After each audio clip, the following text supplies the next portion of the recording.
You know what's sad about that though? Huh. It's like you want to talk about when we lived at Bob's house, but you don't want to talk about fucking Demetrious Johnson. I do want to talk about Demetrious Johnson. Fuck when we lived at Bob's. Let's talk about the greatest of all time. Yeah, that. Let's You know what? You let's know what? talk about You know, what the actually sucked. I greatness. was watching it on UFC Fight Pass on the through the whatever it is, the Kindle Fire Stick thing, and it kept freezing. So, but the audio would stay perfect. But every 30 seconds or so, the picture would freeze for 10 seconds. So like during the whatever the fight before was, it would freeze and they'd talk, but nothing actually happened. Well, the Mighty Mouse one, it like right when it froze, you just heard, "Oh shit! Oh my god! Oh what the fuck! Oh shit!" Oh, and you're like, he said something, and then he said, "Borg is a savage," and I thought, "Oh shit!" Like we were. I was actually watching with my dad, and my dad's all confused, like, "What the hell?" I'm like, because he said Borg is a savage. I think because it turned out because his arm was getting bent around so much, and he was And he still was trying to still fight it. trying not to tap. But I thought, like, holy shit, the fucking screen froze, and Borg did something crazy, and he won. And then You probably and then like, it goes I'm away. missing- It we are goes away, and they missing got Mighty Mouse standing there, like, walking around the cage, and I'm like, what the fuck just happened? So I had to wait for the replay. Yeah, it drove me crazy. You're just literally sitting there going, don't freeze, don't freeze, don't freeze. And then when it would come back, it would freeze. The screen would freeze, but the audio would continue. And then when it came back, it looked like someone pushed the fast forward button real quick until it caught up to where it was supposed to be. Yeah, It yeah, was that does fucking, that on oh those my all the time. God, it was That's like the worst the timing ever. This is I'm gonna the talk. greatest I'm gonna move talk, ever. It's like, I'm gonna talk like I'm not gonna act like I work for the UFC and say that's a real bad Fire Stick issue. It's a Fire Stick thing. oh yeah, my dad kept saying, I think Big it's Comcast. I'm like, if it's Comcast, they wouldn't be fast forwarding to catch up when it was done. Bro. So he's like, It's it. "Ugh, You man." you're sitting there listening, going, I am listening to I am missing the greatest sequence in MMA Yeah. history by the way those guys were reacting. Right? And I don't think we should try it right now. I don't think if I just grabbed a big fucking pillow that I could do that. I don't think I could pick it up off the ground and land on top of it with like my leg over Bob, it. did you see that, Bob?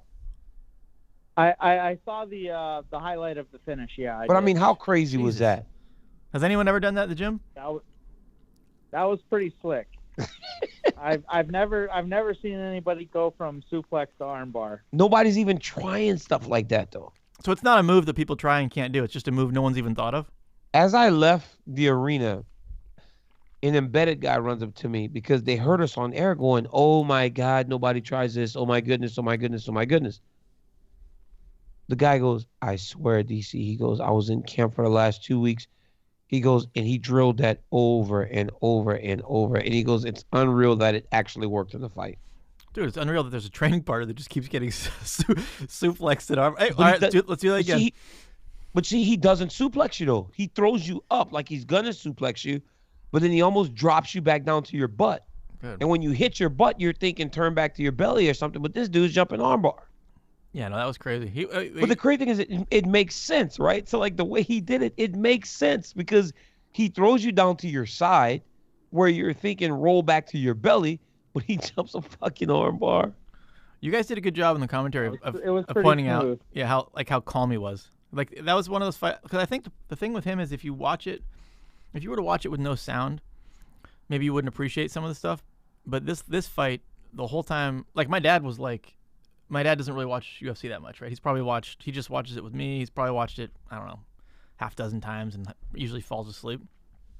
He was like so confused that it wasn't the main event. He's like, why isn't that guy the main event? He's the greatest fighter there's ever been.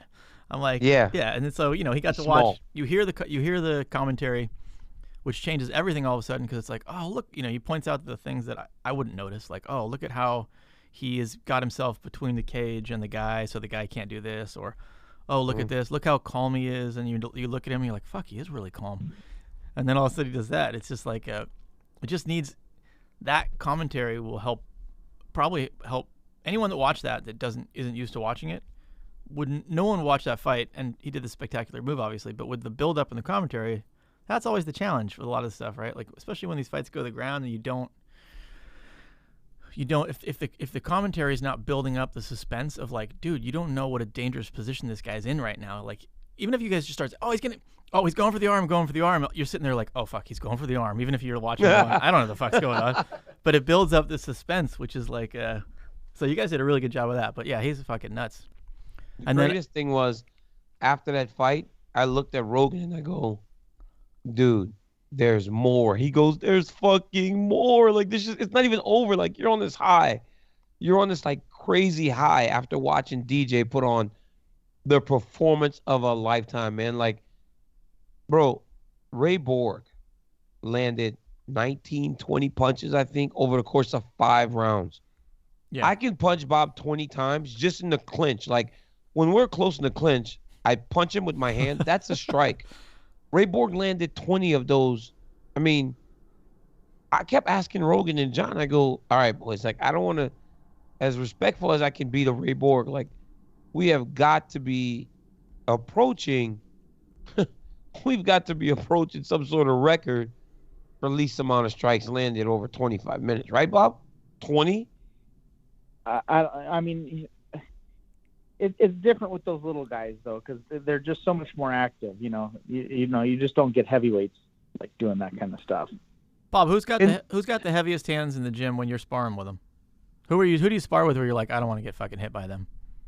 Or is it just I mean, there's a lot of guys that friggin' these days I'm like, forget it.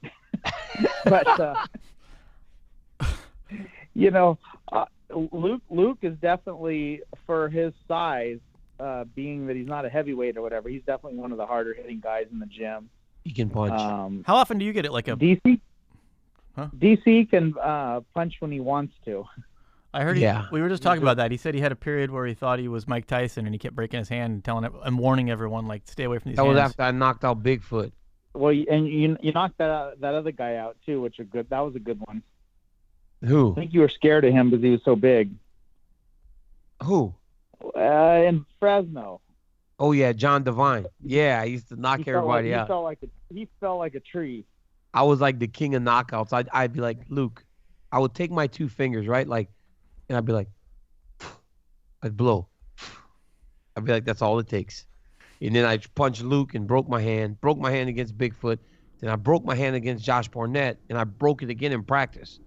Finally, we were like, dude, you got to get your hand fixed. And from that point on, I wouldn't punch as hard. Now, last fight against Jones, I was punching hard.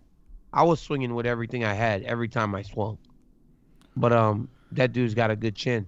So Bob gets in there a little more than most coaches, right? Or no? Or he does. He still tries. I don't know if he's slowed down a little bit because he's been hurt. He's been hurt lately, so he hasn't really been able to spar. But yeah, Bob still gets in there and spars. He doesn't like going with me and Kane because we're big and we wrestle him the whole time, so it makes him tired. But Bob looked like he's gotten in pretty good shape lately. He had. Bob, remember when we were getting ready for the fight, how you got super skinny? Bob got all skinny one time. Well, no, I mean, for your last fight, I tried to get in some shape because at your beginning of your camp, you had like no sparring partners. Yeah, it was rough. And we were doing some real long bikes, right, Nick? So before the bikes are 30 minutes, well, because I knew cardio was going to be the biggest factor, we moved my bikes up to 45 minutes. It was crazy. So you added rounds or you added time on the bike? We added both. Oh. We just put an extra 15 minutes on top of everything we do. Sure. It was crazy.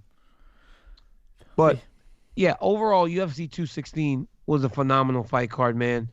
Walt Harris, even, like, taking the Verdum fight on 2 hours' notice was crazy. Yeah. But kind of showed that there are levels. What happened to the original opponent on that? So he hurt his back. Back spasms. So right? He had back spasms, and Saturday he woke up, he was in trouble, but I guess they didn't tell the UFC. So when they went to pick him up, he was like, I can't even get out of bed. So then he couldn't get up and fight. He was done. Walt Harris, it seemed like he probably should have just gone nuts in the beginning and just tried to do anything to not get on the ground, right? Yeah, but you see, like, he probably thought he could fight, right? That's the one thing you don't get with fighters, right? Fighters, you don't get that they think they're in over their heads. Most guys believe they can win, so he went out there to just fight, and Verdum did a good job. But those guys like Verdum, those good grapplers, you've got to extend the fight, right, to where you're sweaty, and it's harder to hold on to you. Walt was out of there in a minute. You know, those guys are completely dry. Fabricio Verdum, he gets you down in a minute and starts going to work. Anybody's going to have problems. That Italian girl was pretty good. She was tough. Yeah. She tore into the girl that she fought. Yeah, you like She beat her ass. the little video before was actually pretty good. It got you thinking, oh shit, this is evenly matched. This is good. And then she just got close to her and just like latched on and never let go. So Nick, how big a part does those features play, right? The things that play before the fight, where it's almost like telling you who the competitors are. Like, how much do you take from that as a fan? A person that, you know. I think it's a big part. I mean, I don't know if I just haven't paid attention lately, or if this one I was just so zoned out that I was watching them all. But it was like, that's my complaint. My complaint is we don't get enough of that. Like, we don't know, which I guess we usually do. I guess I just don't pay attention. I don't know. For some reason, this time I was paying attention. It's like, oh shit, like, because sometimes the embeddeds are too much for me. Like, if it's not someone that I know or particularly interested in, I don't usually watch them. I just kind of like skip through it or, watch like a little clip of it. So I think that, like, the more effort they put into that little thing, because I think it was someone said, hey, they did a great job, or maybe you guys said they did a great job making it look like Harris and Verdum were supposed to fight each other the whole time. I think one of you guys said that on the air. Yeah. And it's like, that's the more effort and time they put into those things. Like, we'll believe anything we fucking see, right? So if it's like, oh, this guy